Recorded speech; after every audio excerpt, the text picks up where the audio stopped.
हो, दोन्हीकडं ओबीसी पुरुष आरक्षण कोल्हापूर आणि इचलकरंजीमध्ये झालेलं आहे. त्यामुळे कोल्हापूरकरांना उत्सुकता आहे की मूळ भाजपचा होणार का नव्यानं आलेल्या भाजपचा होणार. म्हणजे इचलकरंजी असू दे, कोल्हापूरमध्ये असू दे, मूळ ज्यांनी 20-20 वर्ष आमच्या विरुद्ध लढाई केली काँग्रेसच्या, राष्ट्रवादीच्या विरोधात, त्या ठिकाणी भाजप म्हणून जे कार्यकर्ते एकसंघ राहिले. आता आम्ही बघतोय की कुणाचं चाललं.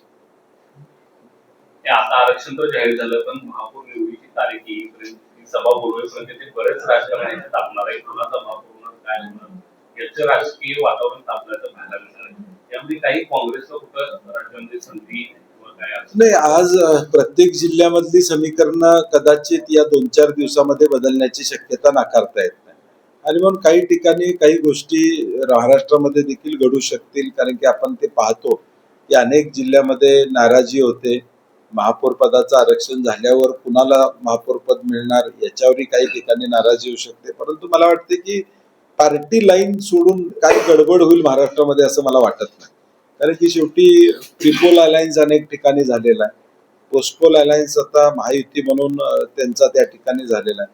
त्या महायुतीमध्ये फार काही गडबड होईल असं वाटत नाही. परंतु शेवटी स्थानिक विषयावर काय होईल हे सांगता येणं शक्य नाही.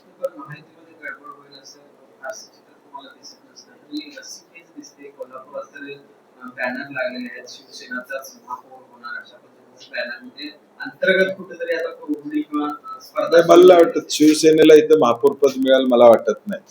त्यांनी मिळवलं तर त्यांचं अभिनंदन करावं लागेल की कारण की मुंबईतलं हॉटेल मॅनेजमेंट आपण बघतोय की नगरसेवक हॉटेलला शिंदे गटाचे ठेवलेलं आहे. त्याच्यावरूनच लक्षात येते की काही गडबड निश्चितपणे त्या ठिकाणी. त्यामुळे मला नाही वाटत कोल्हापूरमध्ये शिंदे गटांना महापौर पद त्या ठिकाणी मिळेल. भाजपचाच महापौर ते करतील, परंतु मूळ भाजपचा का हा याची उत्सुकता कोल्हापूरकरांना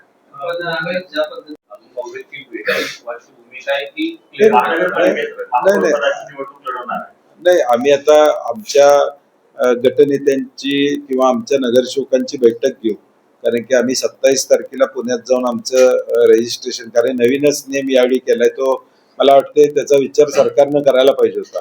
म्हणजे आता जिल्हाधिकारी कोल्हापूरमध्ये ज्या त्या महाराष्ट्रातल्या जिल्ह्यामध्ये कमिशनर IAS ऑफिसर आहेत.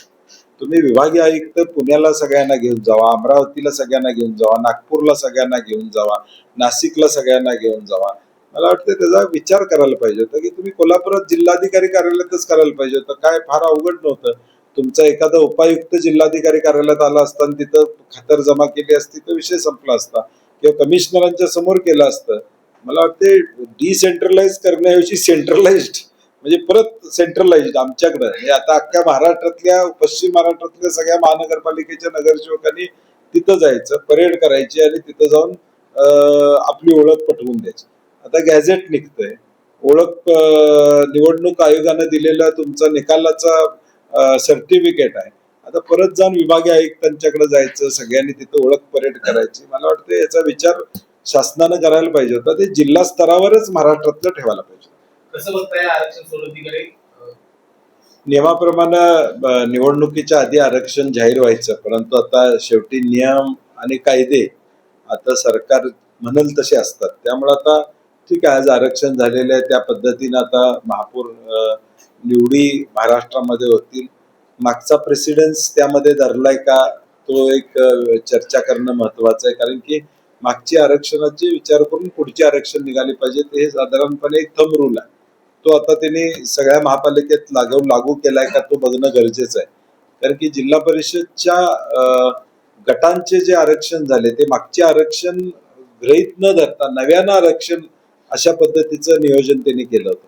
आणि म्हणून मला वाटतं आता यातून नवे महापौर 11 वर्षे महानगरपालिकेमध्ये जिथं लोकप्रतिनिधी होते तिथं नवे महापौर त्या ठिकाणी येतील आणि त्यांच्या माध्यमातून शहरांचे प्रश्न सुटतील अशी साधारणपणे अपेक्षा आहे. मला वाटते मुंबईचा निर्णय दिल्लीत होणार, मुंबईचा निर्णय मुंबईत होणार नाही, मुंबईचा निर्णय दिल्लीत होणार की नेमकं कोणाला काय मिळणार आहे.